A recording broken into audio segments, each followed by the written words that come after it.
When David and Louise Turpin last saw their children, some of them were in shackles. Today, a stunning final chapter in a case that horrified the world. What some are calling a house of horrors. Inside a family home in Southern California. 13 siblings living in deplorable conditions, tortured by their own parents. Now at their sentencing hearing, face to face with some of their children for the first time since pleading guilty to multiple counts of torture and false imprisonment.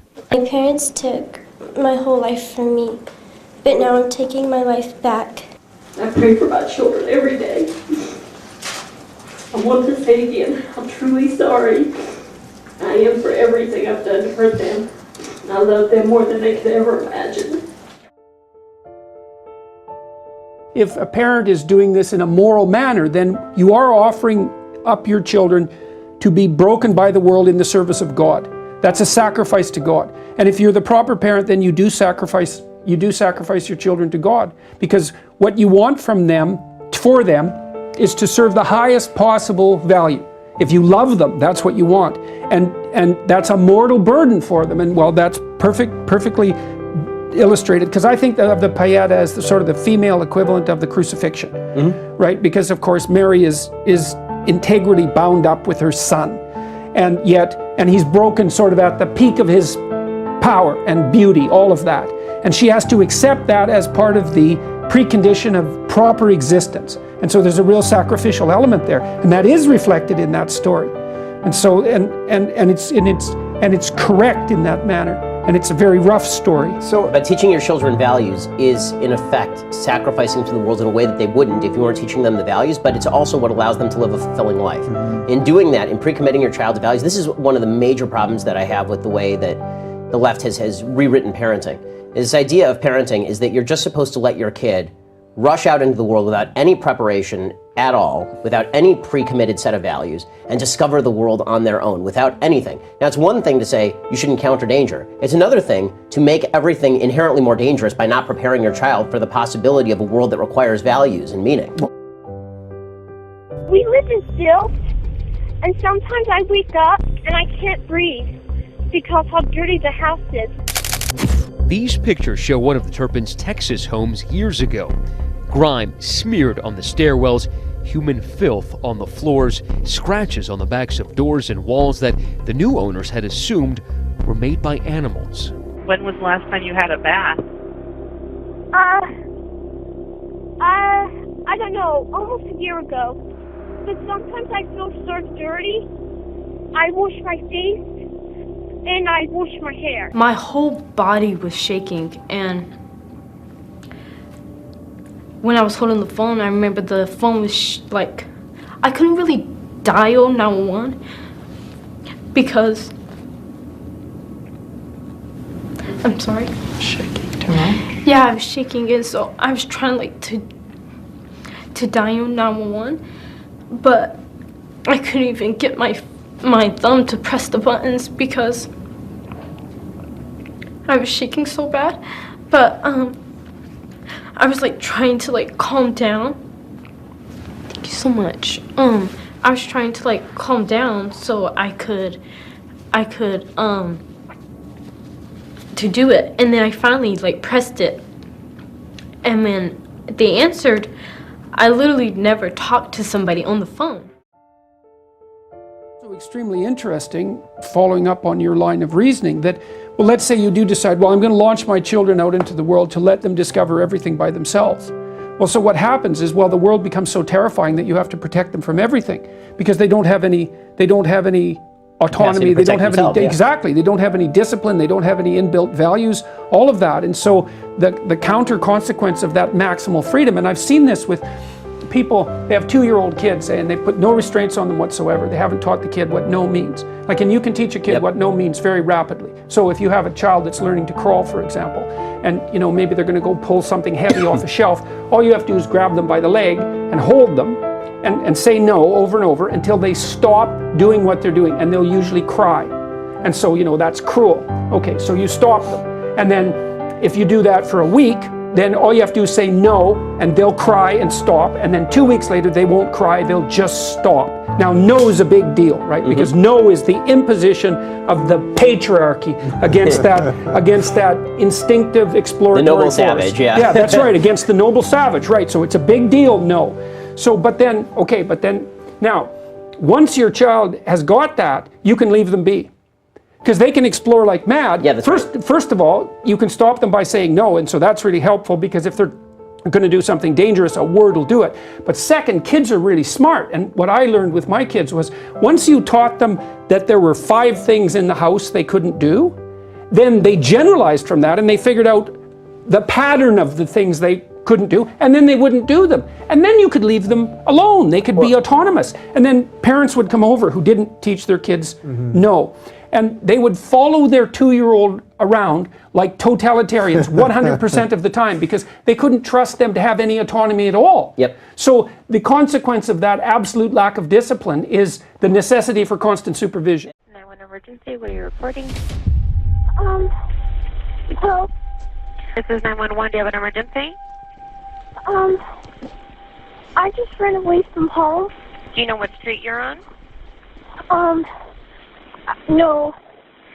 I just ran away from home because I live in a family of 15, okay?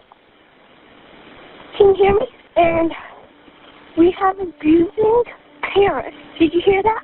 Okay, how did they abuse you? Okay. They hit us, they throw us across the room. They pull our hair, they yank out our hair. I have my 2 little sisters right now are chained up. Okay, how old are you? I'm 17. What's your name? Jorden Peterson. Okay. The other issue here too is, well, imagine that, just hypothetically imagine that you were going to try to raise your children gender neutral. Okay, so there was actually studies done on this back 30 years ago, where they looked at self-professed feminist parents and self-professed non-feminist parents, and then coded their interactions blindly for gender stereotypical behavior, and found no difference between the 2 groups. Well, and the reason for that is, you think that you socialize your children entirely if you're a social constructionist. It's all top down, right? Because your child's a blank slate. But your child isn't. Your child is manifesting to a greater or lesser degree all sorts of gendered behaviors, and powerfully. And a lot of what you're doing, especially if you're a good parent, is you're reacting to what your child is manifesting as an individual. And so a lot of the socialization, that so-called the socialization, which sounds like top down, is actually the establishment of a singular relationship between you as the parent and that individual child with their nature. And this is also reflected in the behavioral genetics literature, because what you see is that, imagine there's 3 sources of variation in children's behavior. There's biological, there's shared environment, so this would be the siblings. So this would be what was the same in the family for the siblings, and then what was different. And then you look at the behavioral outcome and you calculate how much was biological, how much was shared environment, and how much was non-shared environment. What you find is it's almost all biology and non-shared environment.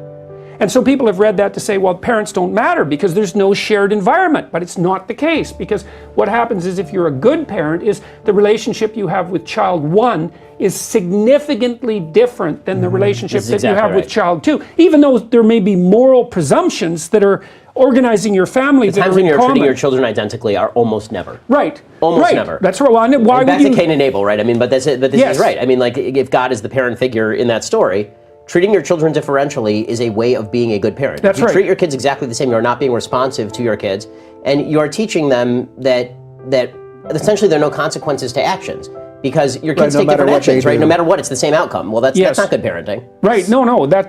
That's almost the definition of totalitarian parenting, and it is exactly the kind of relationship that you don't want to have with anyone.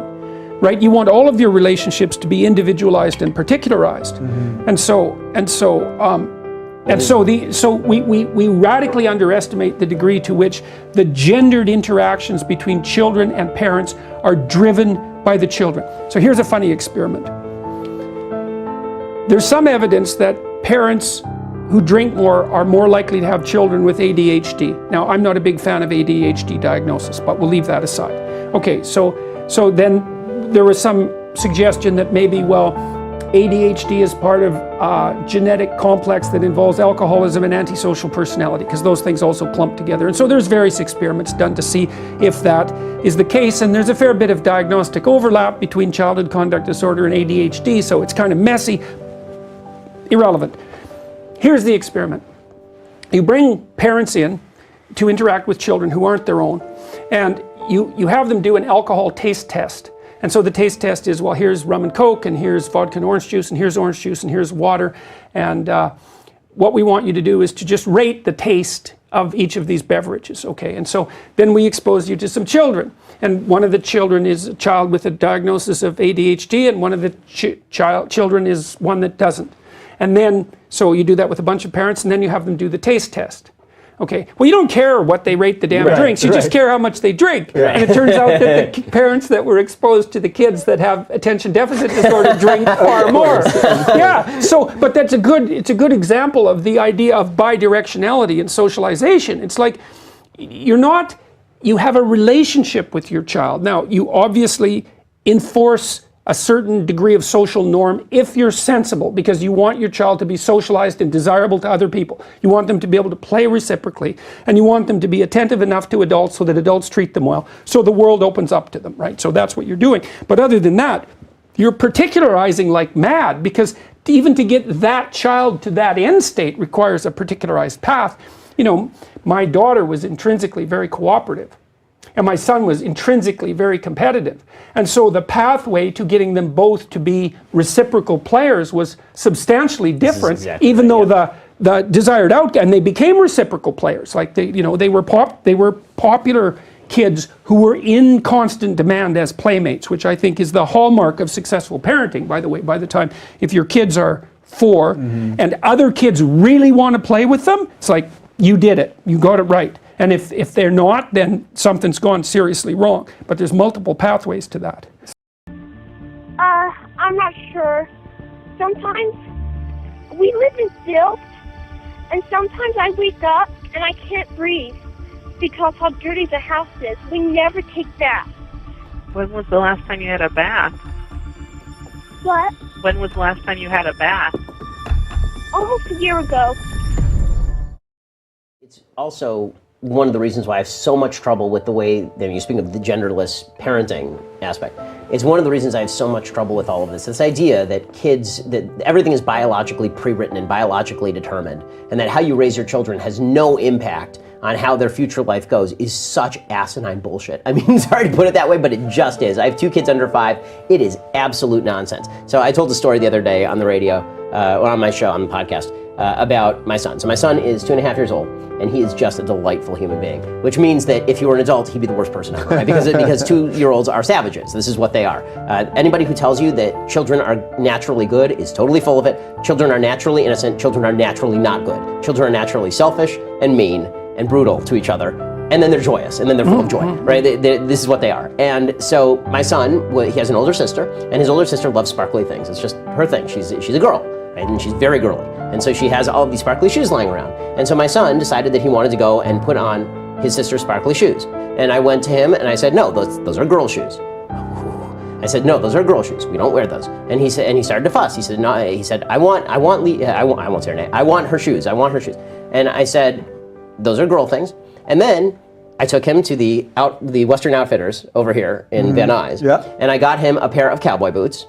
And he will not take off his cowboy boots. Now, the way the left would see that is me cruelly crushing his spirit. Perhaps he just wants to be a girl. Perhaps he wants to be raised in an effeminate manner.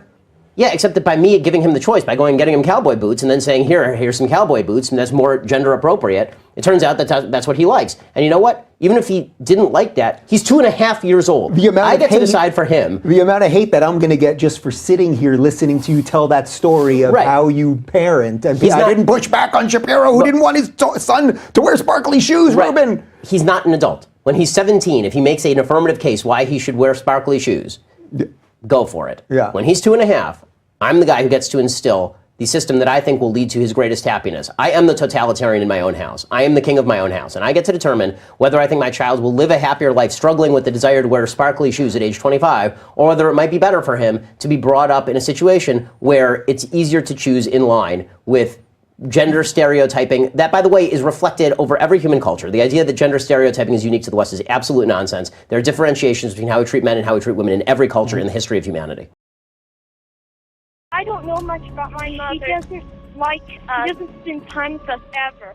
Does anybody at the house take any kind of medication? Oh, I don't know what medication is. Any medicine? When we have a cold, sometimes we take Robitussin.